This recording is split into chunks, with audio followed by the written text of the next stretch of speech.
예, 안녕하십니까. 유기농부 임성준입니다. 여러분들께 제가 내년도에 2023년도 품종에 관련돼서 이렇게 선발을 해서 말씀을 드렸는데, 아마 여러분들도 도대체 어떤 품종을 해야 될지 헷갈릴 겁니다. 예, 그래서 제가 관련돼서 좀 이 판단할 수 있는 그런 부분을 어떻게 가져가면 좋을지 한번 좀 심도 있게 얘기해보는 그런 시간을 가져보겠습니다. 지금 여기 그 보면은 뭐 여러 가지 이렇게 품종들이 있습니다만, 저희가 그 여태까지 이렇게 재배를 통해서 고추 품종을 선발하는 거를 보면은 어디 뭐가 좋다 그러면 이제 그 따라가는 경향이 좀 있습니다. 그런데 사실 그거보다는 더 중요한 게, 내가 어떤 품종을 선택해서 했을 때, 특히 이제 올해 같은 날씨 이런 해에도 그 남들보다는 그래도 좀 더 나은 작황을 보였다, 혹은 이렇게 그 좋지 않은 날씨에도 불구하고 이 정도면 좀 선방한 거 아니냐, 이런 판단이 든다면은 상당히 그 품종이 괜찮은 품종인 거죠. 왜냐하면은 올해같이 이렇게 좋지 않은 자연 환경인 날씨에서도 일정 작황을 만들어냈다는 것은 그 대단히 좋은 품종이라고 볼 수 있거든요. 그렇지 않고 어떤 품종은 뭐 이미 전부 다 접을 수밖에 없는 상황도 많았고, 그렇기 때문에 여러분들이 판단할 때에는 그것이 기준이 되는 게 좋습니다. 여태까지 내가 농사를 지어 오면서 이렇게 안 좋은 날씨에도 이런 어느 정도의 작황을 만들어낸 것, 예, 그것이 이제 아주 좋은 우량한 품종이라고 보시면 됩니다. 그러나 이제 그렇지만 또 우리가 사람인지라 나름대로 이제 욕심이 또 생길 수밖에 없고, 좀 더 나은 작황을 원하게 되니까 그래도 뭔가 좀 좋은 품종이 있지 않을까라고 이제 선택의 고민에 쌓이게 되는데, 이것을 이제 우리가 해결하기 위해서는 먼저 몇 가지 원칙이 있어야 됩니다. 예, 그 원칙에 대해서 여러분들이 판단할 수 있는 기초를 알려드릴 테니까 이 원칙을 가지고 판단하시면 될 것 같습니다. 먼저 반드시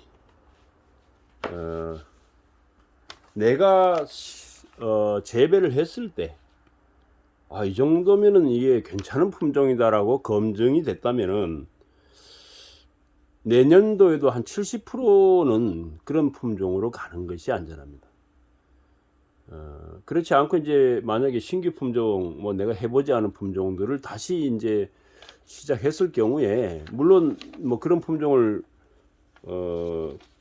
해보지 않은 분들은 상관이 없겠습니다만, 그 신규로 만약에 뭐 전부 다 간다거나 혹은 뭐 50% 이상 그렇게 간다거나 했을 때 그것으로 인한 그 리스크가 또 우리가 상당하기 때문에 가능하면은 내가 그래도 이 정도면은 괜찮아라는 품종이면은 한 7, 80% 정도를 가지고, 그리고 그 다음에 한 2, 30% 재배를 통해서 그 품종도 우리 토양에는 나한테는 참 잘 맞는 것 같아 라고 한다면은 그 품종으로 또 이제 바꿔볼 수가 있는 거죠. 따라서 점진적인 어떤 변경을 통해서 가야지, 이거 했다가 이거 시원찮이 저거 할래 이렇게 하고 이제 갑작스럽게 바꾸는 것은 오히려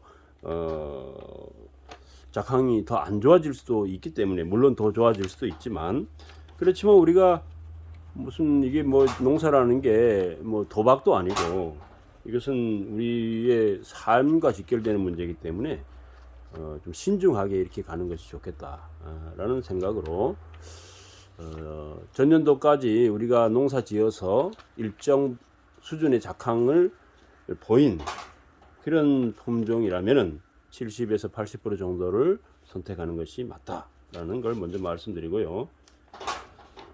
그 다음에 이제 중요한 게 재배 환경도 굉장히 중요합니다. 이 고냉지나 아니면 중부 지역에서도 북부냐 남부냐 중부냐, 그 다음에 또 우리가 이제 남부 지역에서도 또 저쪽 남해안 지역도 있죠.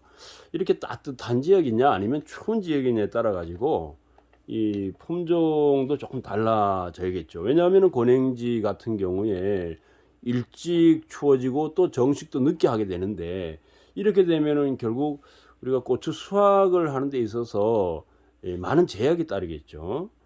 따라서 이제 남부지방에서 예를 들어서 8번 땄다 이러면은 참 고냉지 저 강원도 산골짜기는 4번 수확 5번 수확도 제우 할뚱말뚱할 정도니까, 이런 경우에 우리가 이 고냉지에 그러면은 과연 늦게 되는 뭐 중생종이나 뭐 이런 걸 심어 가지고 과연 얼마만큼의 수확을 할 수 있겠느냐. 뭐 아무리 후기 세력이 좋다 하더라도 그것이 이제 거의 다 B품밖에 안 되는 상황이 된다면은 수학적인 측면에서 볼 때 상당히 미흡해지기 때문에 이런 고냉지 같으면은 역시 조생종, 가능하면은 좀 빠른 중조생까지 이렇게 선택을 해야겠죠. 그 다음에 이제 중부 지역에서도 뭐 북부 지역 같으면 역시 마찬가지로 조생종이 주가 되겠지만, 중부 지역에서도 이제 이렇게 좀 남부 쪽으로 뭐 사실 경기도도 이 안성이나 이쪽으로 조금 이제 평야 지역은 기후적인 면에서 중조생까지도 뭐 충분히 가능하다고 봅니다.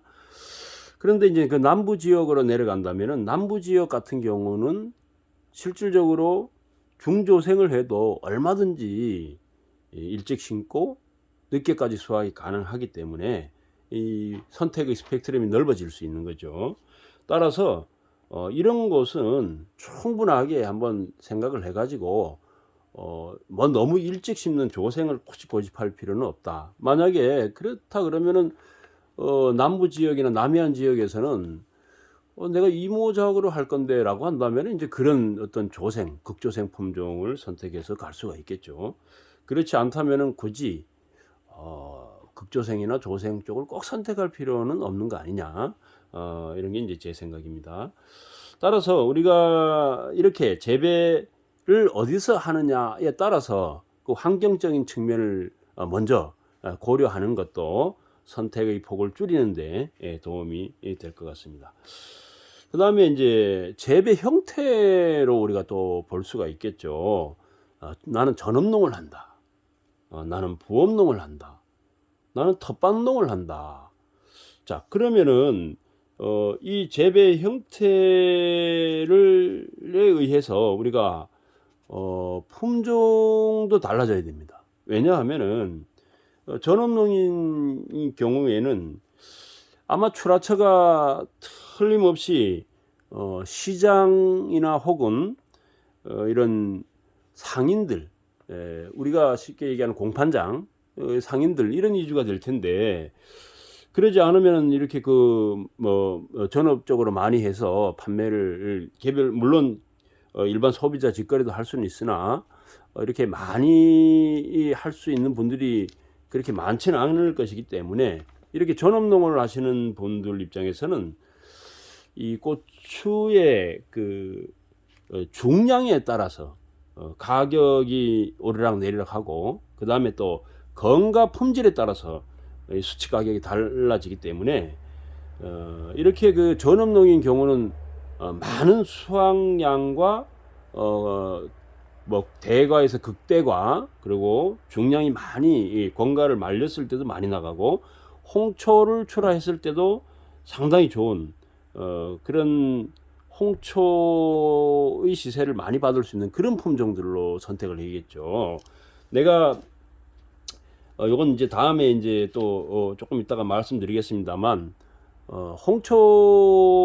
홍초로 출하를 할 때 특별히 많이 우리가 수치 가격을 더 받을 수 있는 품종들이 있습니다. 예를 들면은 이런 GT7이라든가 그 다음에 이런 뭐 미라클 같은 거 이렇게 잘생기고 쪽쪽 빠지고 이런 품종들이 있죠.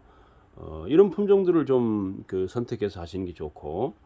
근데 부업농이라서 나는 뭐 농사를 조금 이제 다른 농사도 지어가면서 요것도 좀 짓는 편이다. 이러면은 이제 이런 분들이 보통 보면은 1000주에서 2000주 뭐 이렇게 하시는 분들이 많은데, 이런 분들 같은 경우는 사실 내가 먹고 지인들한테 좀 나누고 또 그 다음에 이제 일반 소비자 직거래가 이제 많은 분들이 주요 고객이죠.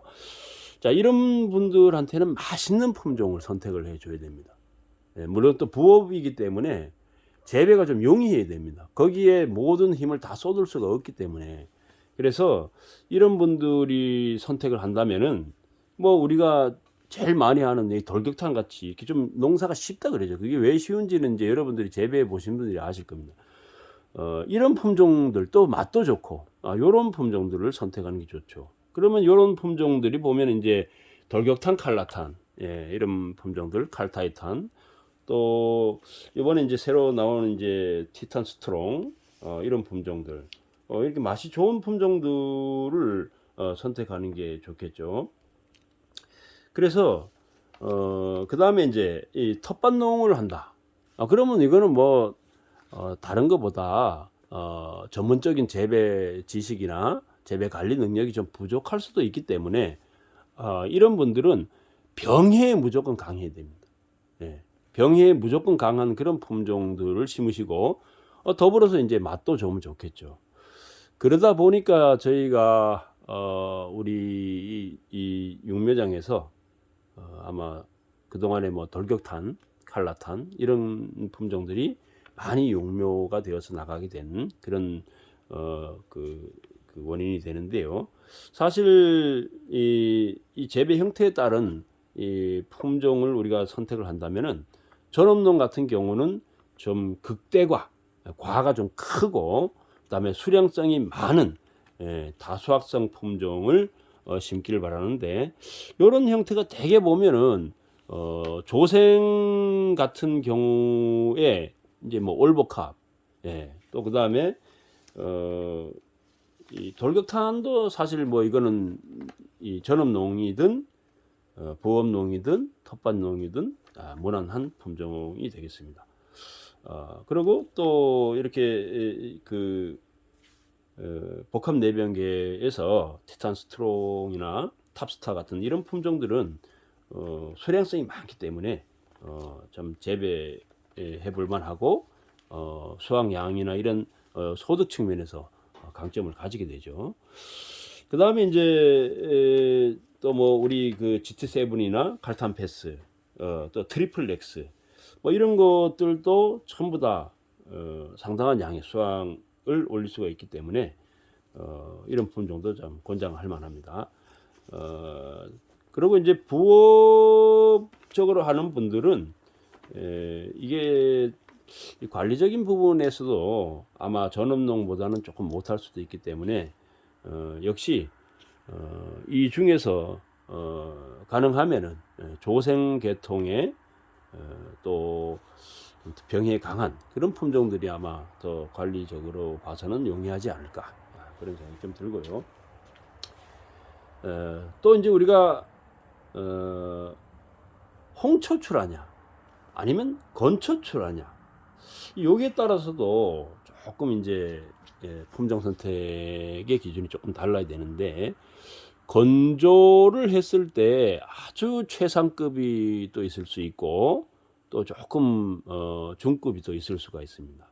우리가 여기에서 최상급으로 말한다면은 칼라탄, 그 다음에 이런 조금 뭐 떨어지긴 하지만 돌격탄, 이런 걸 이제 기준 삼을 수 있죠. 그 다음에 이제 극조생이지만 칼타이탄 이런 것도 뭐 최상급이라 볼 수 있고, 바른 시드에서 나오는 이 철갑탄 같은 경우가 이제 최상급이라고 이렇게 볼 수가 있습니다. 또 그 다음에 이제 이렇게 바른 시드에서 나오는 품종들은 대개 보면 상당히 그 건가가 굉장히 괜찮습니다. 또 우리 칼탄 패스 역시 마찬가지로 상급 정도 되죠. 저 GT7은 제가 봐도 중상급 정도 될 거고, 또 그 다음에 초특급도 역시 중상급 정도 이렇게 볼 수 있고, 그 다음에 티탄 스트롱이나 이런 것들은 아마 중상 정도, 올보카 역시 뭐 건강 품질이 그렇게 월등하지는 않습니다. 예. 또 그리고 우리가 내년에 할 것 중에 이제 미라클 같은 경우에 이것은 이제 그 홍초 출하가 굉장히 유리하다 이렇게 이제 지금 나오고 있으니까 이런 품종도 그 쓰임새에 따라서 그렇게 선택을 하시면 좋을 것 같습니다.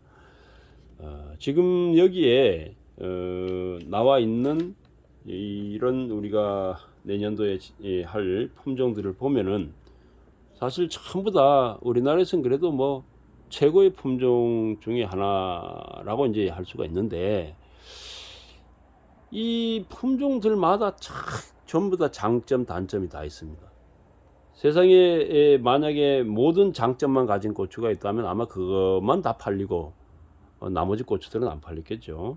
그러나 그렇지 않기 때문에 어떤 품종이 어떤 특장점을 가지고 있느냐, 이것이 이제 우리가 어떤 품종을 선택을 하느냐의 큰 기초가 되는데, 선택의 기초가 되는데, 지금까지 우리가 이렇게 알려드리고 정보 제공을 한 범위에서 여러분들이 각각의 특장점을 가지고 지금 말씀드린 7, 80% 정도는 검증된 그런 이제 품종으로 가되 20, 30%를 신규 품종으로 한다고 하면은 거기에서 이제 새롭게 대두되는 품종들을 가지고 우리가 고민할 수가 있는 거고, 그 다음에 재배 환경이라든가 재배 형태, 그 다음에 판매하는 그런 형태에 따라서 우리가 나눠서 생각한다면은 좀 더 선택을 하는데 도움이 되지 않을까 싶어서 오늘 이렇게 말씀을 드립니다.